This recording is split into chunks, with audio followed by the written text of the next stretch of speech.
Hey, what's up, everyone? This is actually going to be a WWF pay-per-view rewind for 2001. I did 2000, so here's 2001, and eventually 2002 probably be the last edition of it. So, yeah, I just wanted to talk about some of these shows, the way I wanted to. Never really fully got the chance to talk about, these actual shows.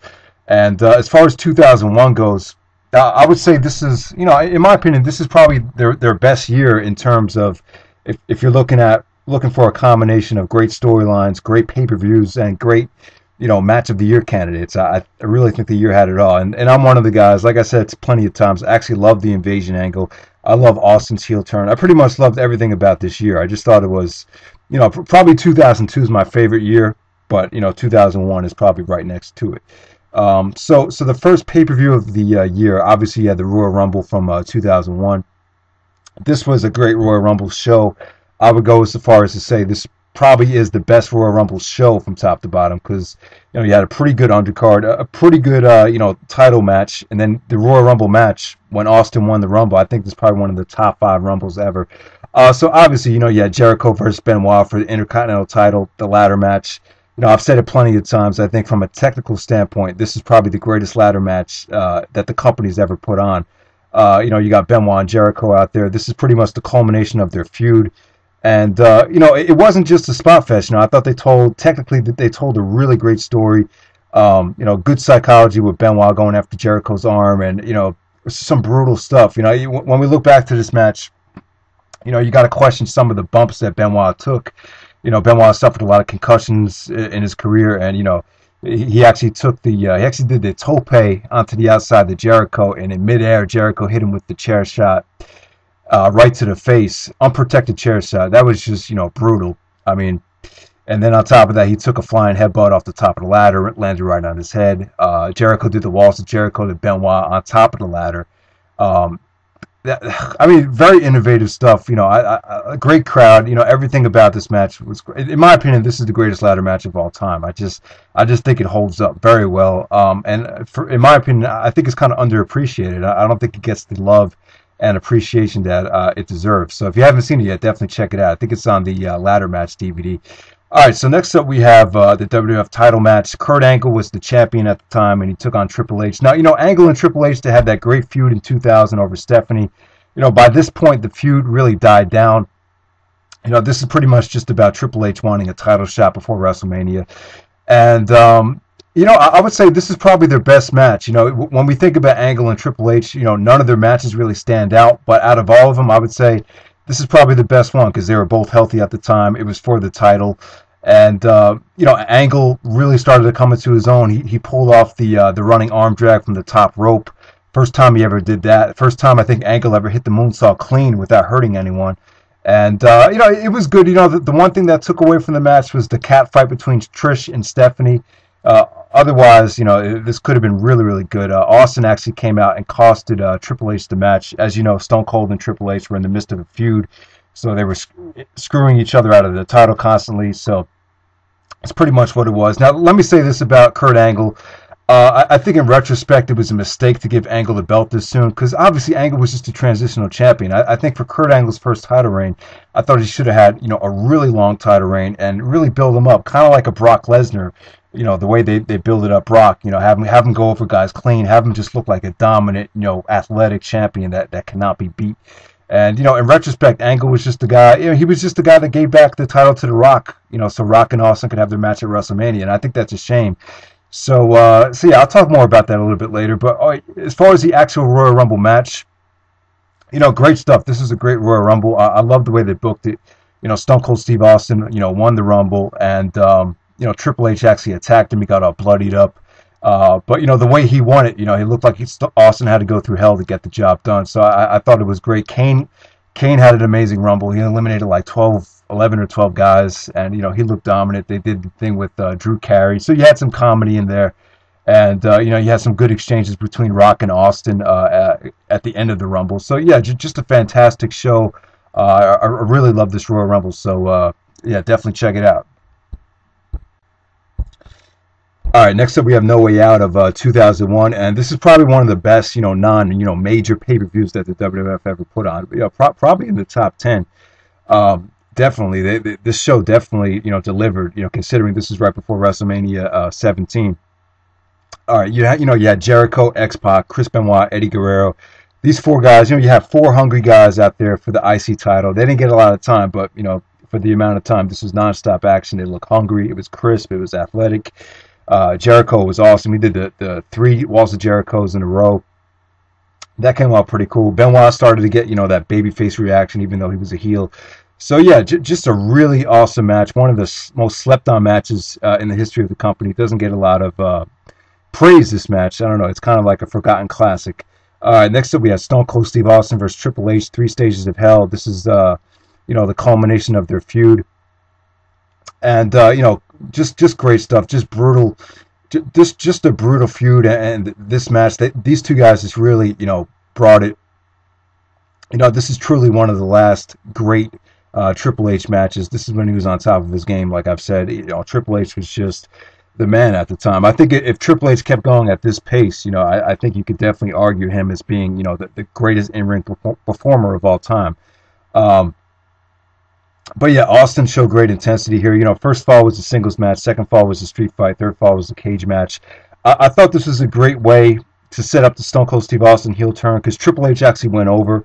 So it was kind of like Austin couldn't get the job done. Maybe he lost a step, and definitely gave Triple H a lot of momentum heading into WrestleMania against the Undertaker. So definitely, in 2001, this is actually voted the match of the year on the WWE or WWF.com, the website.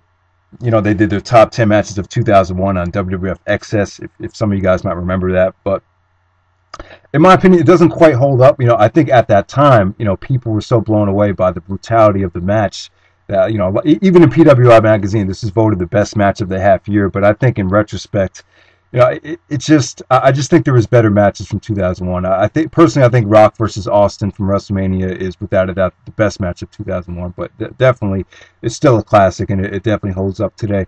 The other match from this show, Kurt Angle, he dropped the title to The Rock. So Rock won the belt, went on the WrestleMania with the championship. I mean, it was good. Angle showed a lot of aggressiveness. This is pretty much the new dimension of Angle's character that came out. At the time, in 2001, guys used to curse a lot. Angle had the ankle lock, locked on to Rocky, and he was like, "Tap Rocky, I'll break your fucking ankle." And I think cursing really, drives home the point that, the match is important. These guys are really busting their ass, and it just gives it that sense of realism, So, I thought this match really it was a lot of fun. You had great near falls. The Big Show came out, interfered, and I thought the fuck up by Earl Hebner actually added to the match when Angle actually kicked out of the rock bottom, but he wasn't supposed to kick out. So that was pretty cool. Like I said, No Way Out 2001, just an amazing show. All right, next up we have WrestleMania X7. A lot of you guys are well aware of how great the show is, and I would say probably the best WrestleMania of all time. I know some people might think WrestleMania 19 is the better pure wrestling show, but True Slayer talked about this, and I definitely agree. For WrestleMania, you need to have great matches and great moments, and this had pretty much everything. It definitely had better moments than WrestleMania 19 had, which I'll talk about WrestleMania 19 probably later on in the year, but there was a lot of behind the scenes problems with that show that just kind of put a bad taste in your mouth. But WrestleMania X7, God, I wish I was at this show live, because this was just friggin' epic. I'll tell you, you had so much variety on the show. Angle and Benoit, the Matt classic, they had that shoot style at the beginning of the match, which was kind of a risky thing to do, because they were still in the middle of the Attitude Era. And, a lot of the fans are still very bloodthirsty. So for this to get the reaction that it did, I thought they really accomplished a lot. I love the story in this match with, Angle making it a brawl and clocking Benoit. This is probably my second favorite Angle-Benoit match. You have Vince McMahon versus Shane McMahon, was a great, story.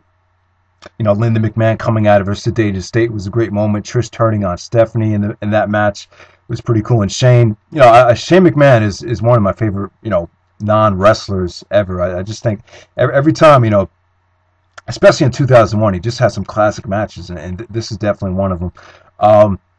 TLC 2, Edge and Christian versus Dudleys versus the Hardys. What can I say? They topped their previous TLC matches, which is pretty much impossible, but they got the job done.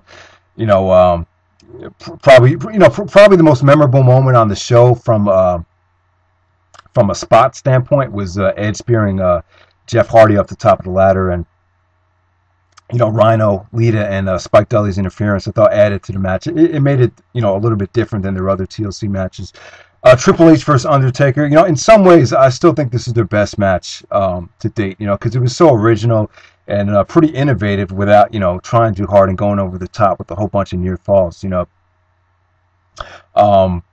Yeah, I know Undertaker has said in the past that he was really, impressed with the job that Triple H did in trying to make him look good. I know Triple H stated, he felt a lot of pressure because he wanted to, bring Undertaker back up to that level. Because a lot of you guys know Taker had a tough time at first with the, American Badass gimmick. And, it was very innovative. The sledgehammer spot, a lot of people still call that, the WrestleMania X7 spot. I love the finish with the last ride, and, just great intensity and great brutality. Just an awesome match. Then The Rock and Austin for the title. Definitely, in my opinion, the best match of 2001. So much drama, so much emotion. Vince getting involved in siding with Austin. Personally, for me, I think it made a lot of sense.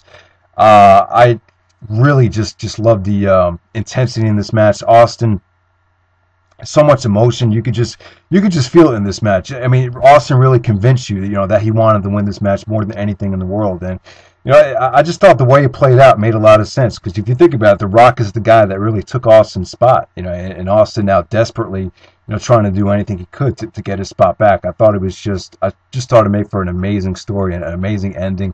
And just a roller coaster of the match. Definitely probably one of my top 10 favorite matches of all time. That's Rock and Austin from WrestleMania. All right, next up we have Backlash 2001, and probably really a weak follow-up to WrestleMania. I still thought it was a good show. I didn't think it was that bad. You have Rhino versus Raven for the hardcore title. Short, sweet. The two ECW guys. Raven's the ECW legend. Rhino is fresh off the last ECW champion, and they went out there and just rocked the house. This was really good. It's a slept-on match, but just a brutal, awesome hardcore match. During this time, Paul Heyman started to do commentary, and I thought that definitely helped the shows a little bit. I thought Heyman showed a shitload of passion, and personally for me, I thought he did a better job than Jerry Lawler ever did. I love Heyman as the commentary. Probably JR and Paul Heyman, probably my favorite commentary team ever. Jericho and William Regal, the Duchess of Queensberry rules match. I thought it was funny. A lot of people don't like this match, but it was a good way to build up and set up their cage match on Raw. Regal had a great year in 2001 as far as his character and just overall. I thought he played a great a great heel and a great babyface. Chris Benoit versus Kurt Angle, 30-minute Ultimate Submission match. Benoit and Angle just had a competitive feud. Angle wanted to prove that Benoit couldn't make him tap out, and they decided to have an Ultimate Submission match. A lot of people don't like this match because of the way they booked it. Angle went ahead like 3 falls to nothing, and then Benoit caught up and beat him in overtime. So a lot of people don't like the way they structured it, but I thought it told a good story. I thought the ending was awesome. Benoit countered Angle's bow and arrow into a crossface, and the crowd just exploded. So definitely still a 4-star match. Probably not one of the better Angle Benoit matches, but the fact is they went out there for 30 minutes, busted their ass, and put on a great technical showcase. So I still thought it was a great match. Shane McMahon versus The Big Show, Last Man Standing. Really a lot of fun. Shane took a vicious, bump off the Titantron. Definitely, it's kind of forgotten. A lot of people don't talk about it, but at the time, JR was kind of, comparing it to Foley's bump off the Hell in a Cell with Taker. So, next up, we had Triple H and Stone Cold Steve Austin versus Kane and Undertaker for the Tag Team Championships, and the WWF title was on the line, and Triple H was the Intercontinental Champion.